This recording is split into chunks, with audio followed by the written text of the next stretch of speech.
Hay secretos que cargas durante años, sin saber si algún día tendrás el valor de compartirlos. Hay experiencias tan íntimas, tan imposibles de explicar, que prefieres guardarlas en lo más profundo de tu corazón antes que enfrentar las miradas de incredulidad o las sonrisas condescendientes de quienes nunca han vivido algo así. Durante 18 años he cargado con este secreto. 18 años en los que he estado a punto de contarlo 1000 veces y me he detenido en el último segundo. No por vergüenza, sino por algo más complejo, por el miedo de que al ponerlo en palabras perdiera su sacralidad, su magia, su poder de protección que tanto me ha consolado durante todos estos años. Mi nombre es Fernando Castillo, tengo 43 años, soy mecánico automotriz aquí en Puebla, y lo que voy a contarles pasó cuando tenía 25 años y creía que la vida era solo una serie de coincidencias sin mayor significado. Era escéptico, práctico, de esos hombres que solo creen en lo que pueden desarmar y volver a armar con sus propias manos. ¿Por qué decido contar esto ahora? Porque ayer, trabajando en el taller, llegó un muchacho de la edad que yo tenía entonces. Había tenido un accidente en la carretera México-Puebla, en el mismo tramo donde me pasó lo que les voy a contar. Cuando me describió exactamente el lugar, el momento, incluso algunos detalles que me parecieron imposiblemente familiares, supe que ya no podía seguir guardando esto para mí. Tal vez alguien más necesite escuchar esto. Tal vez alguien que esté leyendo o escuchando estas palabras esté pasando por algo similar y piense que está perdiendo la razón. Quiero que sepan que no están solos, que hay fuerzas en este mundo que van más allá de nuestra comprensión y que a veces, solo a veces, tenemos la bendición de encontrarnos con ellas. Pero debo confesarles algo antes de empezar. Durante todos estos años, he intentado contar esta historia por lo menos 50 veces.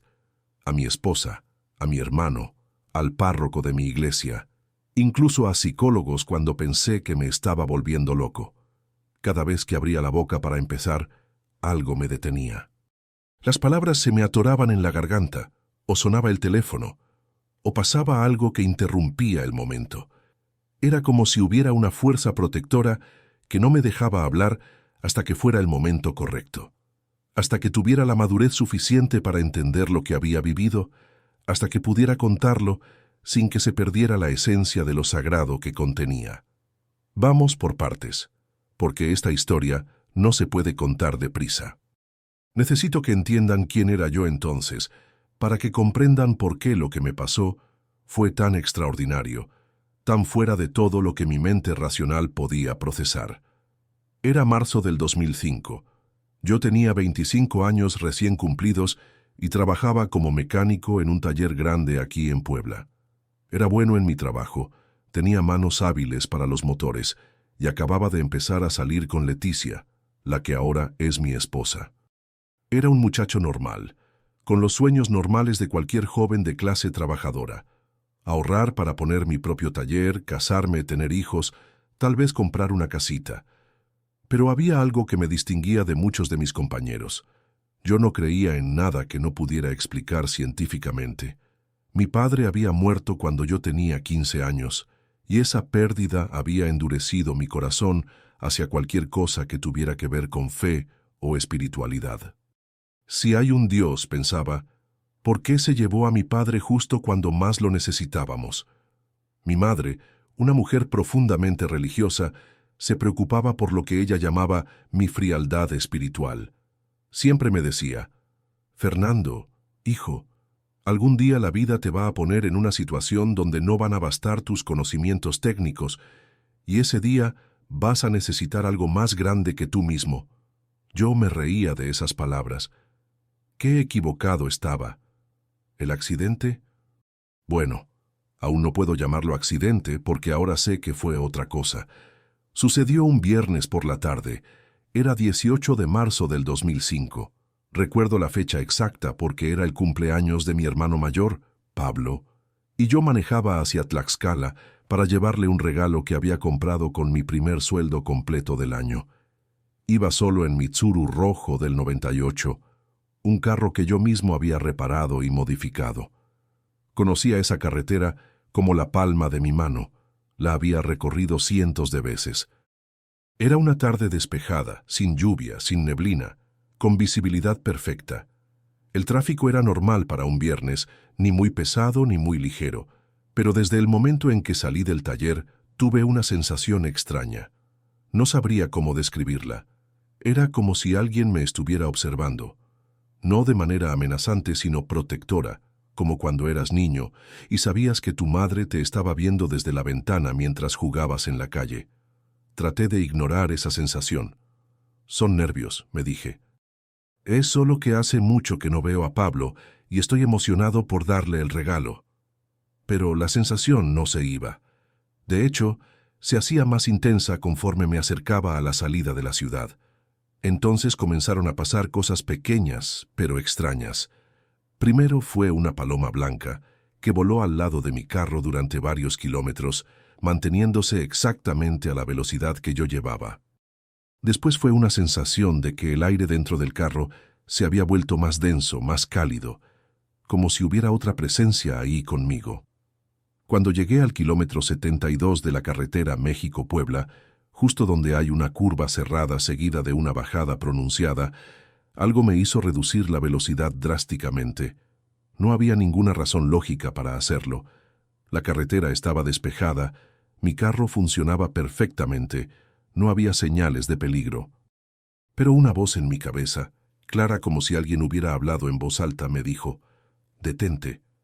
No era mi voz interior, era diferente. Era una voz femenina, suave pero firme, con una autoridad que no admitía discusión. Me hice a un lado del camino y paré el carro. El corazón me latía rápidamente, pero no de miedo, sino de expectación, como si estuviera a punto de suceder algo importante. Apagué el motor y esperé, sin saber qué estaba esperando. Y entonces la vi. Del lado del copiloto, donde obviamente no había nadie cuando paré el carro, estaba sentada una mujer vestida completamente de blanco. No era como las apariciones que uno ve en las películas, toda etérea y transparente. Era sólida, real, como cualquier persona normal, pero había algo en ella que inmediatamente me hizo saber que no era de este mundo. Era joven, tal vez de 30 años, con cabello castaño largo que le caía sobre los hombros. Su rostro era hermoso, pero no de una manera que provocara atracción física, sino de una manera que inspiraba paz absoluta. Sus ojos eran del color más claro que había visto jamás, como si fueran ventanas hacia algo infinitamente puro. Llevaba un vestido blanco sencillo, sin adornos, que parecía estar hecho de una tela que se movía con una brisa que yo no podía sentir. Y tenía las manos más hermosas que había visto en mi vida, delicadas pero fuertes, con una piel que parecía irradiar luz propia. Mi primera reacción fue el pánico. Iba a gritar, a salir corriendo del carro, a hacer cualquier cosa que hace un hombre racional cuando se enfrenta a algo que desafía toda lógica. Pero cuando ella me miró directamente a los ojos, toda mi agitación se desvaneció instantáneamente. «No tengas miedo, Fernando», me dijo sin mover los labios. Su voz llegaba directamente a mi mente, pero era tan clara como si hubiera hablado en voz alta. «Estoy aquí para protegerte». Y entonces hizo algo que cambió mi vida para siempre. Extendió su mano derecha hacia mí, y cuando toqué su palma con la mía, sentí una descarga eléctrica que recorrió todo mi cuerpo. Pero no era dolor, era energía pura, amor concentrado, paz absoluta. En ese contacto que duró apenas unos segundos, vi toda mi vida como si fuera una película acelerada. Vi mi infancia, la muerte de mi padre, mi adolescencia rebelde, mis años de trabajo en el taller. Pero también vi cosas que aún no habían pasado. Mi boda con Leticia, mis hijos que aún no habían nacido, momentos de alegría y tristeza que estaban por venir. Y vi lo que habría pasado si no me hubiera detenido en ese momento. Vi mi carro estrellándose contra un tráiler que se había volcado más adelante en la curva. Vi mi cuerpo sin vida siendo sacado de los hierros retorcidos. Vi el dolor de mi madre al recibir la noticia. Vi a Leticia llorando en un funeral al que nunca debería haber llegado tan joven. Tu tiempo aún no ha llegado, me dijo la mujer de blanco. Tienes cosas importantes que hacer en este mundo. Tienes personas que amar, vidas que tocar, propósitos que cumplir. Pero necesitas empezar a creer en algo más grande que tú mismo. Cuando retiró su mano de la mía, inmediatamente sentí su ausencia como un frío profundo. Quise hablarle, hacerle preguntas, pedirle que se quedara más tiempo. Pero ella sonrió con una ternura que me llegó hasta el alma y comenzó a desvanecerse lentamente. Recuerda este momento, Fernando. Fueron sus últimas palabras. Y cuando llegue el tiempo, compártelo con quien lo necesite escuchar. Cuando desapareció completamente, me quedé sentado en el carro temblando, no de frío sino de la magnitud de lo que había experimentado. Encendí el motor con manos temblorosas y continué mi camino muy despacio. 5 kilómetros más adelante, encontré exactamente lo que ella me había mostrado. Un tráiler volcado que había cortado completamente el tráfico. Si hubiera llegado ahí a la velocidad que llevaba originalmente, habría sido imposible evitar el choque. Los paramédicos me dijeron que el accidente había pasado exactamente 10 minutos antes de que yo llegara ahí. 10 minutos. Eso era exactamente el tiempo que había durado mi encuentro con la mujer de blanco. Esa noche, en el cumpleaños de mi hermano, estuve a punto de contar lo que había pasado. Pero cuando abrí la boca para empezar, las palabras simplemente no salían. Era como si una fuerza invisible me sellara los labios cada vez que intentaba hablar del tema. Durante las siguientes semanas, traté de racionalizar la experiencia. Tal vez había sido una alucinación causada por el estrés. Tal vez había sido un sueño muy vívido. Tal vez mi mente había creado esa visión para procesar el impacto emocional de haber estado tan cerca de la muerte. Pero cada explicación racional se desmoronaba cuando recordaba la sensación física del contacto con su mano, la claridad absoluta de sus palabras, la precisión exacta de la visión que me había mostrado. Aquello había sido real, tan real como el volante que tenía entre mis manos o el asiento donde estaba sentado. Los meses que siguieron fueron de transformación profunda. Sin darme cuenta conscientemente, comencé a cambiar.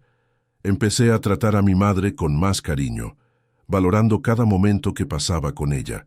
Comencé a cortejar a Leticia con una seriedad que antes no tenía, como si supiera que ella iba a ser la madre de mis hijos.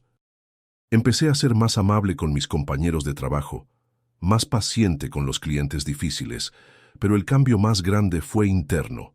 Esa coraza de escepticismo que había construido alrededor de mi corazón comenzó a agrietarse.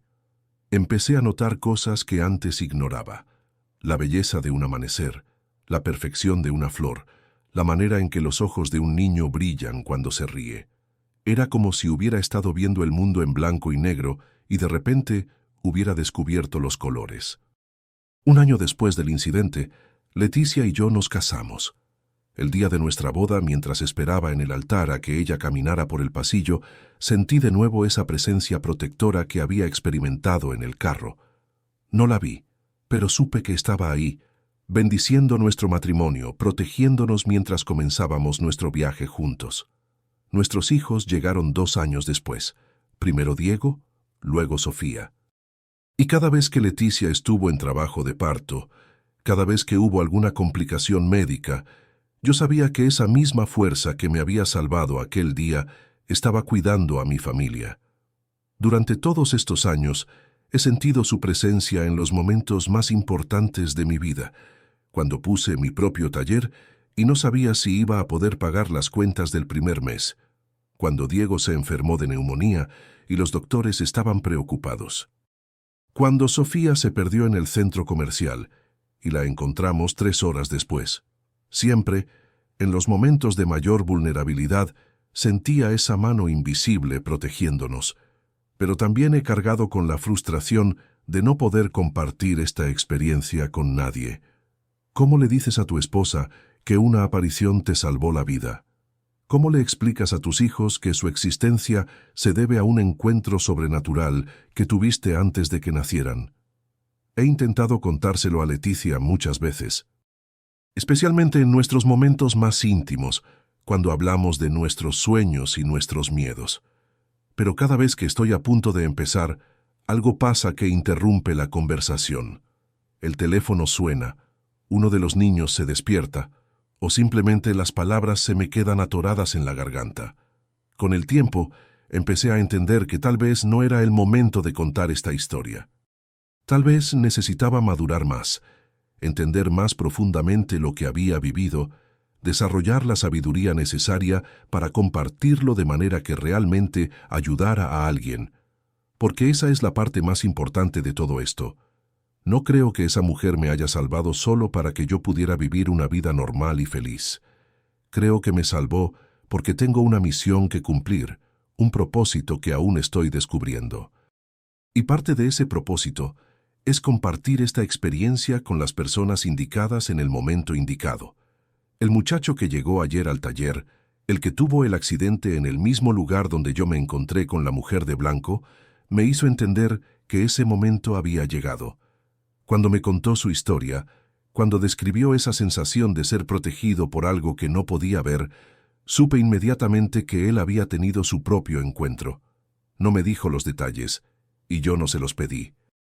Pero vi en sus ojos la misma confusión, la misma mezcla de gratitud y desconcierto que yo había cargado durante 18 años. Y supe que ya era hora de que alguien le dijera que no estaba loco, que no había imaginado nada, que hay fuerzas en este universo que trascienden nuestra comprensión, pero que son completamente reales. Por eso decidí contar mi historia hoy, no para convencer a nadie de nada, porque la fe no se puede imponer, sino para que cualquier persona que haya tenido una experiencia similar sepa que no está sola, para que cualquiera que esté pasando por un momento de desesperación sepa que a veces, cuando menos lo esperamos, recibimos ayuda de lugares que nunca imaginamos. La mujer de blanco que me tocó la mano aquel día me enseñó que este mundo está lleno de misterios hermosos que la ciencia aún no puede explicar. Me enseñó que cada uno de nosotros tiene un propósito único que cumplir y que hay fuerzas benevolentes que están dispuestas a ayudarnos a cumplir ese propósito si sabemos pedirlo y si estamos abiertos a recibirlo. Ahora, cada vez que paso por el kilómetro 72 de la carretera México-Puebla, reduzco la velocidad y digo una oración de agradecimiento. No porque crea que ella va a aparecer de nuevo, sino porque ese lugar se ha vuelto sagrado para mí. Es el lugar donde aprendí que los milagros existen, que no estamos solos en este mundo, y que el amor divino se manifiesta de maneras que nunca podríamos imaginar. Mi nombre es Fernando Castillo. Tengo 43 años, y durante 18 años guardé el secreto de cómo una mujer de blanco me salvó la vida y cambió mi corazón para siempre. Hoy, por primera vez, he encontrado el valor de compartirlo, con la esperanza de que alguien que necesite escucharlo se tope con estas palabras en el momento exacto en que más las necesite.